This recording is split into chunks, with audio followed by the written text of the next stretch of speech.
Oh enggak, ini kan biasa ya. Jangankan soal politik, suhu udara aja memanas ya dalam waktu sekarang. Jadi ini dinamika politik. Itulah hebat Indonesia ya. Karena bagaimanapun pesta demokrasi itu betul-betul diwarnai menjadi sebuah pesta ya. Yang ini yang realitas seperti ini yang tidak kita temuin di negara manapun. Jadi ini hal yang biasa. Saya pikir hal yang tidak perlu dibentur-benturkan. Dan hubungan PDIP dengan Presiden Jokowi tetap selalu mesra ya. Tidak ada pergeseran-pergeseran apa namanya kepindahan, pergeseran pilihan dan sebagainya.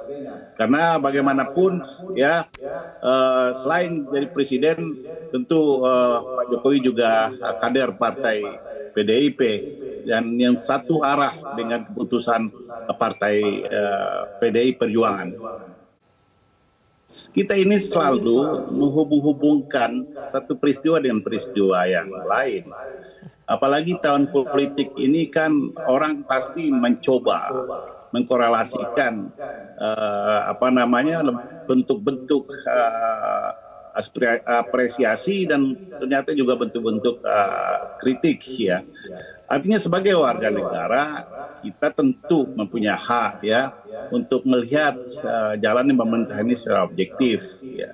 Tetapi fase yang lain adalah fase politik itu hal yang berbeda. Jadi tidak ada sesuatu pun yang terjadi sesungguhnya bahwa hubungan partai PDIP dengan presiden tetap harmonis ya, dan apa yang disebut bahwa ada komponen ya, ada kumpulan-kumpulan partai mendukung satu calon, itu bagi PDIP hal yang biasa karena itu sudah menjadi experience, sudah menjadi pengalaman yang pemilu-pemilu sebelumnya. Jadi hal itu cuma ungkapan bahwa Sekjen menurut saya ingin mengatakan bahwa kami sangat siap dalam pertarungan Pilpres ini ya, sangat siap karena pengalaman juga membuktikan bahwa PDIP dulu juga dalam tanda kutip dikeroyok dan banyak partai, alhamdulillah memenangkan pertarungan atau Pilpres itu. Jadi hanya memberikan sebuah motivasi dan spirit sebenarnya ditujukan kepada kader ya, kepada masyarakat bahwa PDI satu-satunya partai yang sangat siap untuk bertarung di Pilpres maupun di Pileg ya. Itu hanya itu pesan yang disampaikan. Jadi tidak ada pecah belah sebenarnya. Bahwa PDI terbiasa artinya dihadapi dengan banyak partai, itu realitas yang tadi ya, yang sudah dilewati dan dimenangkan. Itu keliru itu. Keliru ya?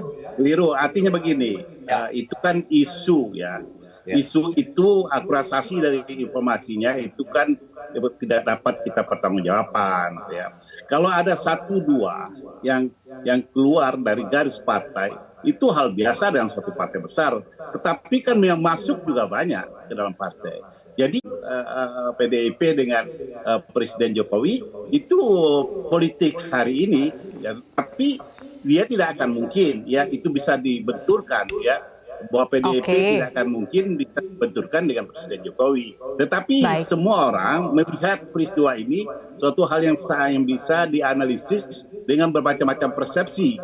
Dan persepsi itulah yang menjadi trading bagi mereka-mereka yang menganalisisnya. Dan hal itu hal biasa dalam dunia politik. Ya. Ini yang menganggap menyakiti itu kan pengamat, menyakiti itu kan orang-orang yang mencoba ya, memancing air keruh ya, mencoba membentur-benturkan bahwa PDIP ini partai besar, partai yang kuat ya, dan kadernya itu begitu diminati oleh banyak orang ya, bahwa partai-partai lain ya atau calon-calon lain itu tidak percaya diri untuk maju sendiri tanpa ingin ya mencawe-cawe kader PDIP, dan itu realitas ya, realitas yang terjadi dalam politik. Artinya begini, kalau partai lain atau calon lain yang siap bertarung tentu dia mandiri dalam pertarungan itu.